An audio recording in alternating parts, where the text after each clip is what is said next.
Want to keep your Windows PC safer without installing extra security software? Windows Security already gives you several important protection tools. In this guide, I'll show you the main features and how to use them. First, open the Start menu and search for Windows Security. Select the app to open its main dashboard. Here, you'll see the overall security status of your PC, along with any recommended actions. Next, open Virus and Threat Protection.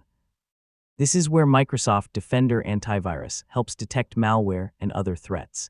You can run a quick scan for a basic check, or choose a full scan when you want Windows to examine the entire system.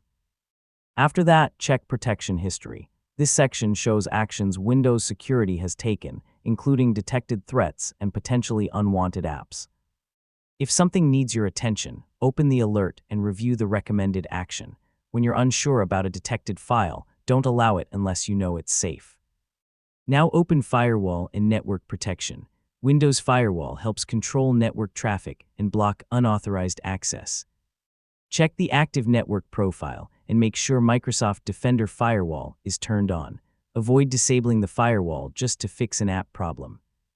Instead, allow the specific app through the firewall when necessary. Next, go to App and Browser Control. Here you'll find protections for unsafe websites, downloads, and potentially unwanted apps. Reputation-based protection uses Microsoft Defender Smart Screen to help identify suspicious content. On Windows 11, you may also see Smart App Control and phishing protection options. Then open Device Security. This area shows hardware-based protections such as Secure Boot, the security processor, and core isolation. Depending on your computer, you may also see memory integrity. These settings help protect important parts of Windows from advanced threats. Finally, return to the Windows Security home page and check the status indicators. Green usually means there are no recommended actions, while yellow or red means you should review something. So yeah, make it a habit to check Windows Security regularly. And that's the basic Windows Security setup. Keep Windows updated, leave important protections enabled, and review alerts before taking action. With these simple checks, you can make your Windows PC much safer.